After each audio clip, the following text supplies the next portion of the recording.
주일 2부 말씀을 통하여 망대의 기도,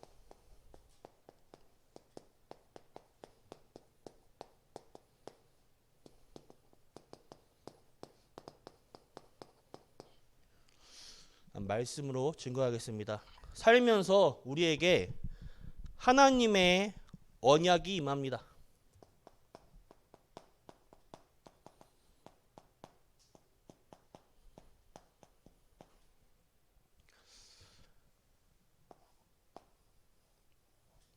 제게도 이게 있어요. 하나님의 언약이 임한 증거가 있습니다.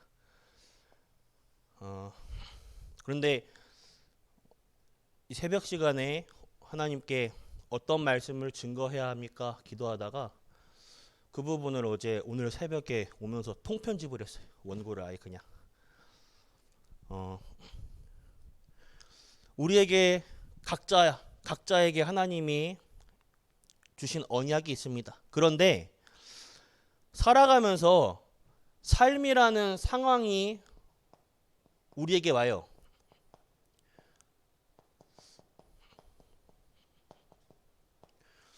하나님이 내게 은혜를 주시고 내게 뭔가 결단을 하게끔 뭔가 이렇게 크신 은혜를 주셔도 살아가면서 우리의 마음이 삶 속의 현실 앞에 잊혀지거나 말씀에 흔들립니다.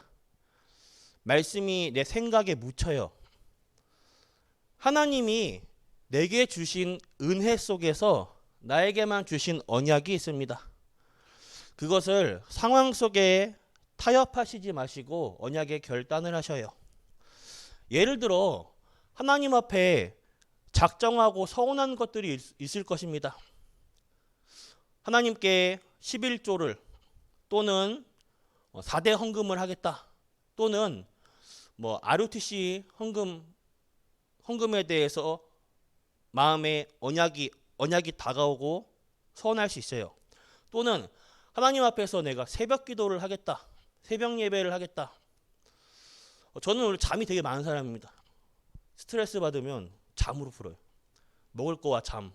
요즘 체중 감량을 한다고 먹을 거를 지금 줄이니까 그게 다 잠으로 몰아갔어요, 지금. 그래서 교회 아니면 교회 집인데 교회에서는 사역 외에 집에 가면 잠만 자요.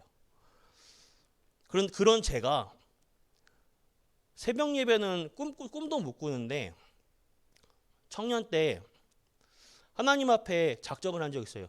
40일 기도를 해야겠다. 어느 정도냐? 교회에서 아예 합숙을 했어요. 40일 기도가 딱 끝나는 날 응답이 됐냐? 응답은커녕 재앙이 들이닥쳤어요. 재앙이 아주. 그때 제가 마음에 든 생각이 이거 하나님께 더 해보자. 40일 하다가 이게 2년이 됐어요. 근데 그 기도를 하다 보니까 어떤 효과가 일어나냐면 그 주변의 대학부 아이들, 청년부 아이들이 나는 솔직히 혼자 하고 싶은데 따라 붙는 거야, 애들이. 따라 붙어가지고 자연스럽게 미션홈처럼 되고 그 아이들과 새벽 강단 마치고 운동도 하고 낮에 이제 공부도 하고 현장도 가고 이랬어요. 근데 그 새벽 예배 그때의 새벽 예배 때 제게 하나님이 기도라는 것에 완전히 뒤바꿔 버렸어요. 전에는 하나님 뭐 주세요. 이뤄 주세요. 하나님 이거 해 주셔야 됩니다. 이거 무조건 내놔요. 이런 식의 기도였다면 그게 싹 사라지고 성삼위 하나님과 그리스도 삼중직 불신자 6가지 누린 꺾는 권세 신자의 7가지 축복 이것을 하나님 자녀의 축복 신분과 권세를 누리는 축복 기도 속에 들어가니 제 그런 개인 기도 제목들이 사라지게 되더라고요. 딱 2년의 시간 동안 딱 그 기도가 끝나는 시점에 우리 교회 목사님께서 부르시더니만 그 기간 동안 하나님 나를 바꿔놓으셨어요. 바꿔놓으시면서 그냥 저는 근데 지금 말 많이 하는데 말 너무 많이 해가지고 옆에 듣는 사람들이 힘들어요. 근데 그때 당시에 제가 말이 몇 마디 안 했어요. 말이 평상시에 말이 없고 그러니까 몇 마디 툭툭 던지는데 강단에서 그때 제가 은혜 받고 현장에서 증거가 일어난 거, 제가 은혜 받은 것을 옆 사람에게 잠깐 몇 마디 포럼했는데 대학 대청년부 예배 때 끝나고 포럼하잖아요. 같은 팀원들이 살아나는 거예요. 아, 나는 몰랐는데 이 사람들이 목사님께 가서 그런 걸 이제 우리 영진 청년과 포럼을 하니까 이런 거에 깨달았더라 이렇게 얘기를 하는 거예요. 나중에 딱 새벽 예배 제가 작정 2년 새벽 예배를 끝날 때 부목사님께서 저를 부르시더니만 그때가 12월 달인가 그런 것 같아요. 12월 달인가였는데 야, 너 오늘부터 전도사 해라. 이렇게 돼가지고 제가 된 거예요. 그때가 제 나이가 28살 12월 달인가 그랬던 것 같습니다. 하나님께 새벽 예배도 작정한 게 있을 거예요. 또는 내가 하나님 앞에 정시기도 또는 정시 예배에 단을 쌓겠다. 각자 서원한 그 언약이 있을 것입니다. 제가 이 새벽 예배를 통틀어서 그거를 다시 회복하십시오. 그 이전에 하나님께서 내 마음에 그 언약을 주실 때에 감동과 은혜가 있을 것입니다. RUTC 또는 11조 또는 4대 헌금 또는 뭔가 헌금을 통해서 내게 하나님께 언약을 주시고 작정을 해야겠다. 또는 새벽 예배를 해야겠다. 또는 예배, 정시 예배, 정시기도 또는 가정 예배에 단을 쌓겠다라고 하는 그 마음이 들 때에 그냥 그 마음의 결단을 한 게 아니라 하나님이 내 마음에 은혜를 주신단 말이에요. 그 감동이 있어요. 그 은혜와 그 감동을 회복하시길 바랍니다. 내 삶이라는 상황에서 속지 마시고 타협하지 마시고 그때의 그 은혜와 그 감동을 회복하셔요.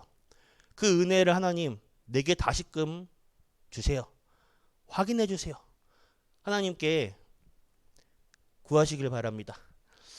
구약 시대에 오늘 아브라함이 살던 시대는 창세기 시대의 족장 시대입니다. 이 시대는 과학적으로 시대적으로 보면 신석기 시대입니다. 그 질그릇 도구를 사용하여 식량을 생산하고 모았던 시대예요. 그 우리나라 옛날에 그 역사책 보면 빗살무늬독이 나오죠. 그 시대예요. 옛날에도 그렇게 했지만 특히나 이 시대에는 그 아들 후계자가 굉장히 중요했던 시대입니다. 이때 하나님께서 아브라함이라는 사람을 선택하고 부르십니다. 근데 아셔야 될 게 그 당시에는 하나님을 믿는 사람이 아브라함만 있던 게 아니에요. 많은 사람들이 있었습니다. 욥이라는 인물도 그 시대 당대 사람이에요. 아니 하도 많은 사람들이 있는데 왜 하필 우상의 도시에서 우상을 만드는 것을 생업을 하는 생판 불신자 우상 숭배의 가정에 이 아브라함을 부르셨냐 말이에요. 그것은 하나님의 은혜입니다. 하나님의 절대적인 선택적 주권이고 하나님의 은혜로 선택하신 거예요. 오늘날에도 그렇습니다. 하나님께서 우리를 하나님의 일방적인 은혜로 선택하신 거예요. 우리가 뭔가 특별하게 잘나서 뭔가 남들보다 뭔가 있어서 아니에요. 하나님의 일방적인 주권으로 우리를 선택하셨습니다. 하나님은 처음부터 아브라함을 부르시자마자 너로 말미암아 네 씨로 말미암아 열방이 복을 받게 될 거야. 너는 복의 근원이 되어 전 세계를 살리게 될 거야. 이게 복음 아닙니까? 너로 능히 당할 자가 없이 하겠다. 처음부터 말씀하셨어요. 우리를 복의 근원, 이거는 아브라함에게만 주신 언약이 아니라 오늘날 하나님이 선택하셔 부르신 모든 사람들에게 해당됩니다. 우리를 복의 근원으로 부르셨어요. 우상 숭배를 하던 이 무리 생활에서, 그 풍습에서, 그 사회에서 떠나라. 그 당시 사회에서 그 무리 생활을 떠난다. 굉장히 위험해요. 굉장히 어떻게 보면 그 큰 결정을 해야 됩니다. 근데 왜 하나님이 이런 명령을 내리셨을까요? 흑암의 상태에서 떠나, 우상 숭배의 상태에서 떠나 하나님의 말씀을 붙잡아, 그리스도가 오실 땅, 언약을 붙잡아, 이거예요. 말씀은 머리로서 이해하는 게 아니라 하나님의 말씀 그 자체니까 믿는 것입니다. 예수 믿으면 우리의 운명이 바뀌어지냐? 그래서 운명이 바뀌어서 뭐 갑자기 내 가난이 없어지고 부가 생기냐? 막 돈복이 들어오냐? 빚이 탕감되냐? 또는 뭐 내 자녀가 갑자기 뭐 좋은 일들이 생기냐? 그런 건 전혀 없습니다. 그러나 더 큰 축복이 와요. 어떤 축복이죠? 내 인생이 하나님 거가 돼요. 하나님이 내 인생의 주인이 되는 거예요. 내 운명이 사단, 마귀, 지옥 배경에서 하나님 자녀요. 하나님이 우리의 배경이 되어주시는 거예요. 이게 복 중의 복이에요. 우리가 생각하는 복의 기준이 육신적으로 돈이 뭐 생기고 뭐 일이 잘 되고 풀리고 다 그 기준이 그거잖아요. 내 기준. 창세기 3장, 6장, 11장의 기준. 성경적인 복의 기준은 하나님 자녀의 백성, 내가 하나님의 소유가 된 것 그 자체가 복 중의 복이에요. 현실 속의 내 걱정, 근심, 염려를 말씀으로 바꿔내시길 바랍니다. 이때 근데 아브라함이 말씀에 순종하면서 자신의 불신앙도 같이 가져가요. 조카 롯이 아버지도 잃고 어머니도 없습니다. 근데 아브라함만 가지고 있는 불신앙이 뭐냐면 후계자가 없다 보니까 아들도 없지, 후계자가 없지. 조카 롯을 내 후계자로 남몰래 딱 쓴 거예요. 남들이 볼 때는 아니 엄마 아빠 잃은 조카를 챙겨주는 멋진 삼촌 얼마나 멋있어요. 명분이 있잖아요. 그런데 하나님과 아브라함만 아는 사실, 창세기 12장 4절에 그냥 아브라함이 떠나면 떠난 거지 여기에 뭐라 되어 있냐? 자, 여호와의 말씀을 따라갔고 말씀과 붙잡음과 동시에 롯도 그와 함께 갔으며.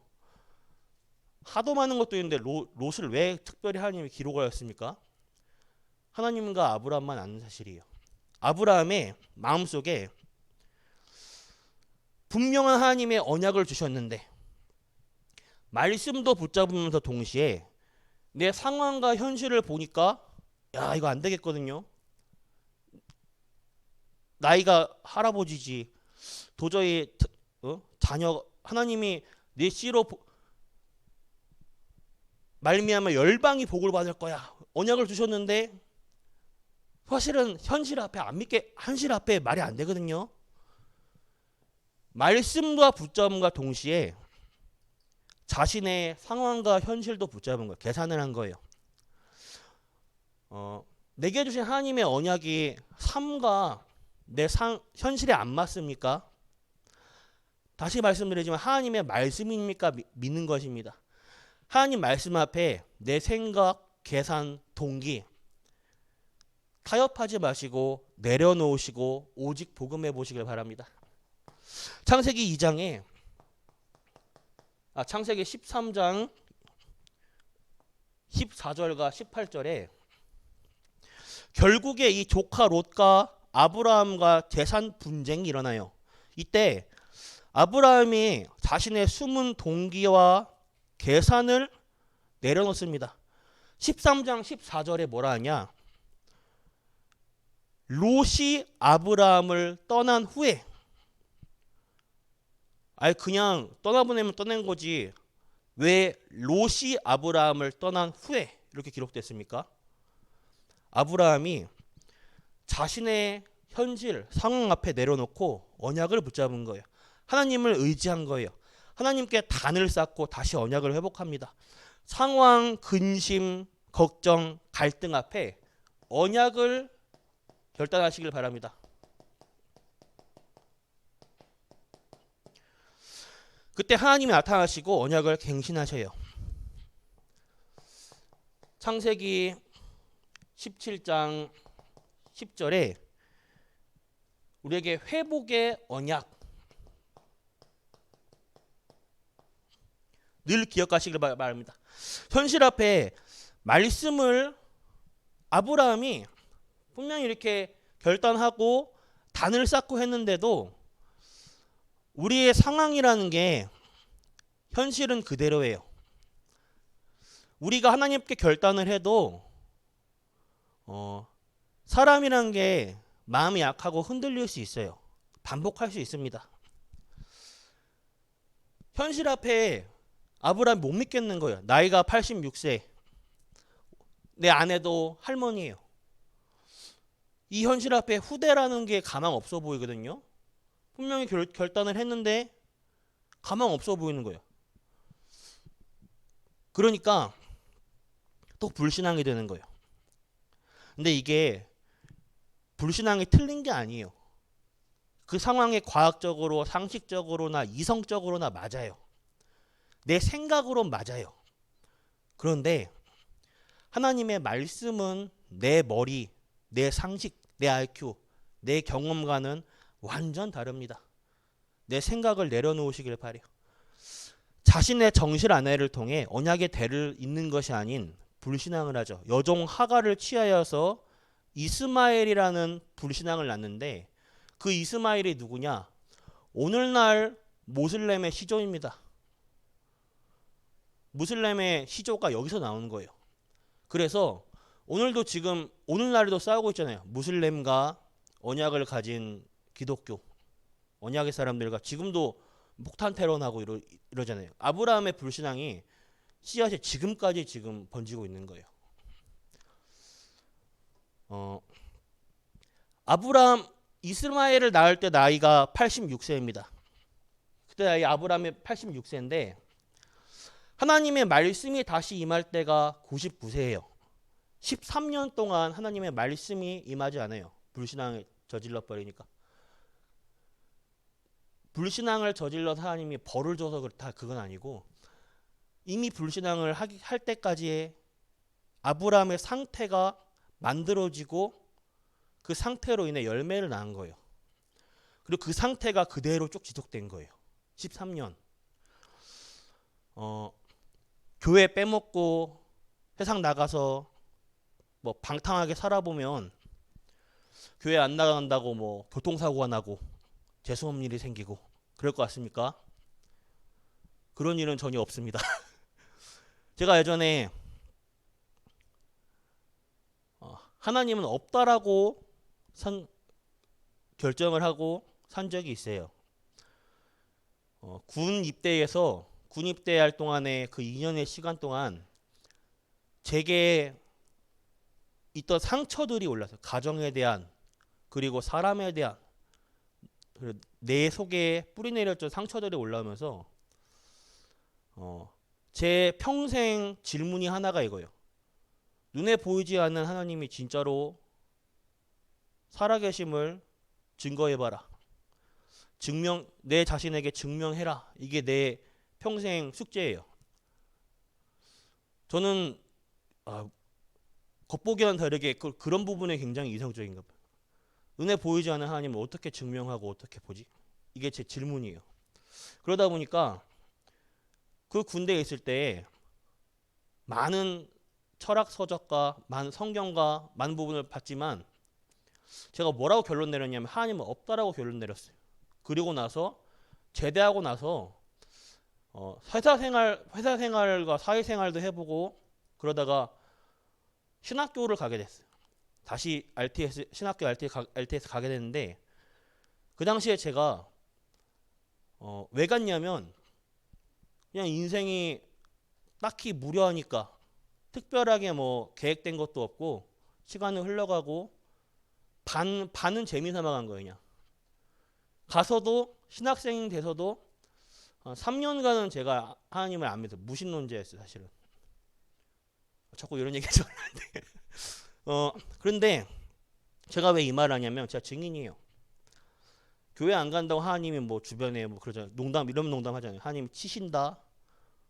그런 무서운 농담을 하시는데 그럴 일 없습니다. 하나님은 그런 무서운 하나님 아니에요. 다만 제일 무서운 게 뭐냐면 내 영적으로 죽어요. 영적으로 죽는다는 게 뭐냐면 영적으로 완전 무감각해져요. 이게 제일 무서워요. 저는 지금 생각해보면 이것보다 무서운 거 없는 것 같아요. 영적 상태가 완전 무너져요. 무감각해져요. 이것보다 무서운 거 없습니다. 사람이 언제 재앙을 만나냐? 그때 재앙 만나는 거예요. 언제 어디서든 터지는 거예요. 여러분들에게 혹시나 삶을 살아가면서 불신자 6가지 상태가 우리 불신자 6가지 상태라고 하죠. 혹시 임하지 않습니까? 근데 이거를 발견하면 은혜예요. 본인이 여기에 빠져 있다는 것조차 인식을 못 하니까요. 근데 저는 요 근래 들어 한 2, 3년 내지 이거를 많은 사건과 문제 속에 하나님께 질문하면서 발견하게 돼요. 너무 하나님께 감사해요. 모든 상황에. 생각이 많아서 복잡해서 수면제 아니면 잠을 못 이룰 정도로 문제가 혹시 있습니까? 뭔가 내가 술이나 도박이나 음란이나 또는 뭐 게임이라든지 뭔가에 중독되어 있지 않습니까? 아니면 돈이라든지 내 자녀라든지 뭔가에 의지하지 않습니까? 그 의지라는 것이 그냥 의지하는 게 아니라 엄청 막 집착하고 막 그거 아니면 안 될 정도로 또는 너무 우울해가지고 주변의 사람들과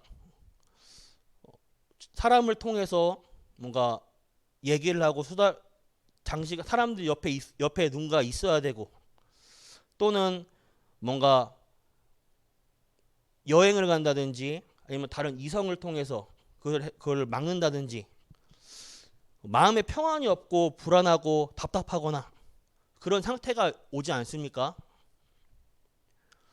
그거 말고도 많을 거예요. 그런데 대부분이 그걸 문제라고 생각해요.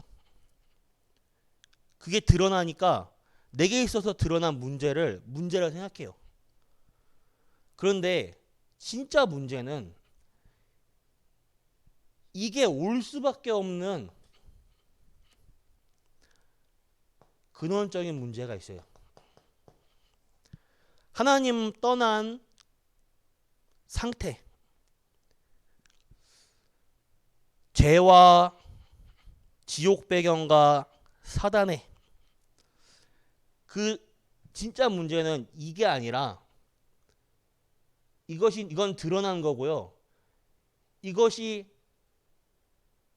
아무리 내 기준으로 해결하려고 해도 해결 안 될 겁니다. 해결된다 해도 다시 새로운 거로 계속 돋아나요. 이게 드러난 게 문제가 아니라 진짜 문제는 이게 올 수밖에 없는 이 상태가 문제예요. 이거를 그리스도께서 끝내셨습니다. 그렇다면 다른 것으로 해결하지 말고 끝내신 예수 그리스도만 붙잡으시길 바라요. 왜 할례 피언약? 늘 그리스도를 생각하라고 할례와 율법과 예배 이걸 주신 거예요. 행위가 중요한 게 아니라 오직 그리스도 바라보라는 장치입니다. 오늘 본문 말씀에 창세기 22장 10절과 14절에 망대의 기도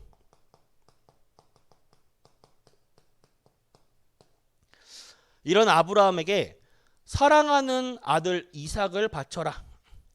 사실 아브라함이 못 알아들으니까 하나님이 완전히 충격요법을 쓰신 거예요. 시험에는 두 가지의 종류가 있습니다. 하나님의 시험인 테스트와 그 사람을 알아보기 위한 사단의 시험인 템테이션, 유혹이 있어요. 8절에 보면 이삭이 물어봅니다. 아버지, 번제할 양이 어디 있냐요? 물어보니까 번제를 위한 양은 하나님이 친히 준비하셨다. 아브라함은 현실 앞에 전혀 흔들리지 않은 굳건한 망대가 세워집니다. 우리의 기도가 하나님 앞에 확정되시기를 바라요. 아브라함 히브리서 11장 17절에서 19절에 아브라함은 심지어 하나님이 이삭을 살리실 거라 확신했어요. 이 망대의 기도가 충격적으로 이삭에게 완전히 각인이 되니까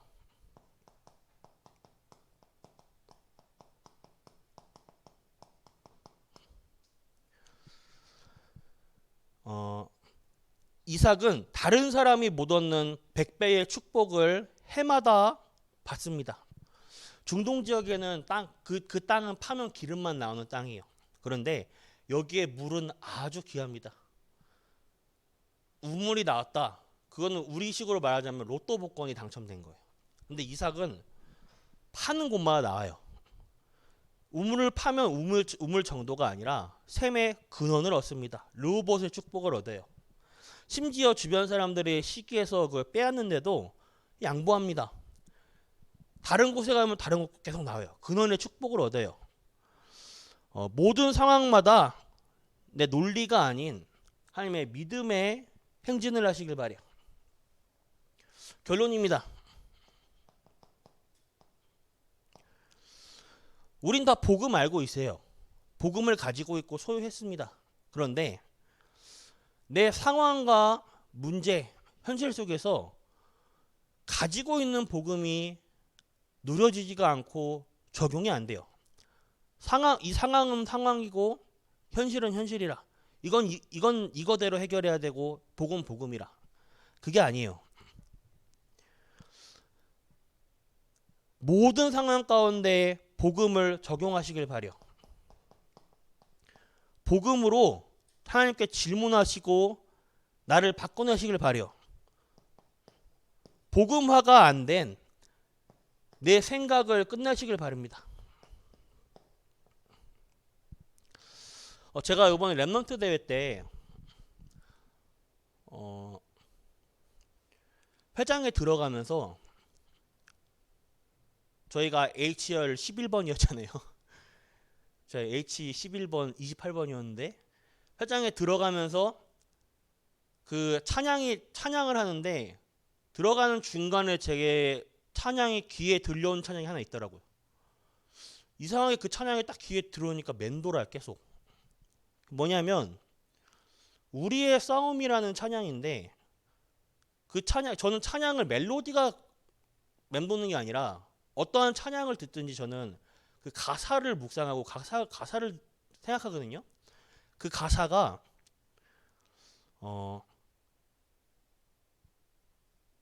우리의 싸움의 무기가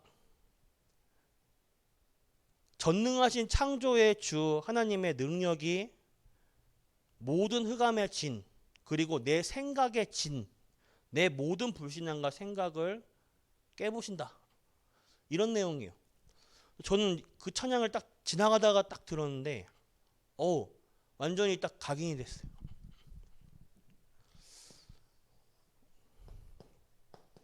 고린도후서 10장 3절에서 5절에 계속 맴도는 거예요. 그렇지. 오늘도 내 삶과 상황, 현실 앞에 저도 하나님이 주시는 언약이 있는데 내 상황과 현실에 내 생각이 굳어져 있더라고요. 솔직히 묵상해 보니까 내 생각이 굳어져 있는데 하나님 이 생각을 하나님의 능력으로 깨뜨려 주세요. 내 모든 불신앙, 흑암의 견고한 진을 하나님의 능력으로 깨주세요.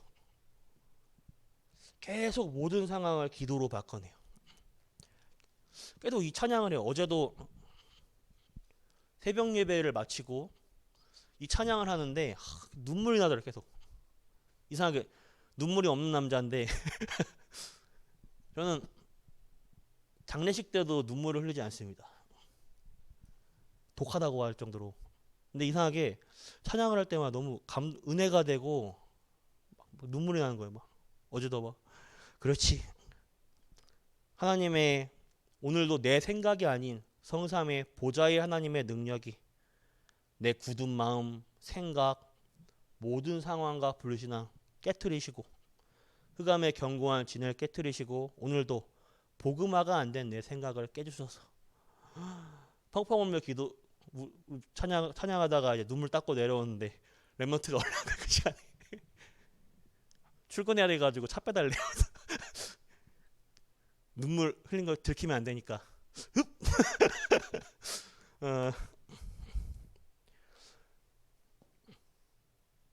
망대의 기도를 세팅하시는 가운데 모든 상황 가운데 복음으로 바꿔내시길 바랍니다. 어떻게? 이미 우리에게는 이 복의 근원이라는 축복이 있어요. 언약적 축복이 있습니다.